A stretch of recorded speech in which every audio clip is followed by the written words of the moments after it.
Piratentoppers, jullie zijn vandaag voor het eerst in Steenwijk, of niet? Ja, echt de allereerste keer. Met z'n drieën op te treden.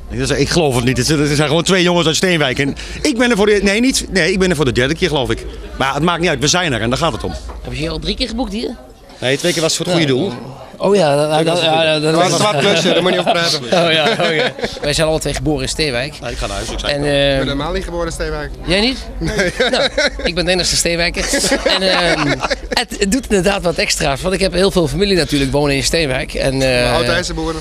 Ook uit IJzerboeren, ja. Hij is helemaal geen familie. Nee. Heel veel familie, zeg je. Nee, heel veel familie heb ik in Steenwijk. Jongens, waar gaat dit gesprek over?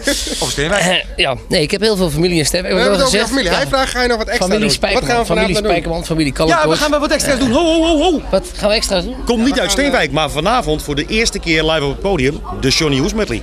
Samen met Johnny Hoes. Hij is er wel niet, maar we gaan samen van het nieuwe album. We hebben een cd opgenomen, zeg maar, een album. En dat komt medio maart komt het uit.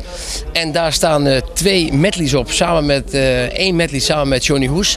En de andere met Anneke Grunlo. En met Anneke Grunlo hebben we al op het podium gestaan tijdens het Mega Piratenfestijn. Dat 12 december jongstleden in het Gelderdoom werd gehouden. Het album hebben wij 4-5 maanden geleden al opgenomen. Op dit moment wordt er nog steeds gemixt. Zelfs vandaag was er nog... Ja, er moet zoveel in onze stemmen gedaan worden, dus dat is heel veel werk. Nee, maar vandaag is onze manager nog in Duitsland wordt het gemixt. Dus iedere keer 2,5 uur rijden heen, 2,5 uur terug. Maar heeft het gaaf over? Ja, hij heeft er heel veel voor over en we zijn ook heel blij ermee en het wordt gewoon heel mooi. Sommige dingen hebben we al gehoord hoe het wordt en we zijn echt heel trots. Komen er ook clips bij?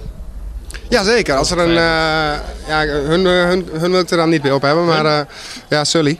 Maar, nee, als wij een single uit gaan brengen, dan komt er natuurlijk een clip bij, want dat moet natuurlijk bij jullie gedraaid worden en dat hoort erbij tegenwoordig. Dus dat gaan we zeker doen.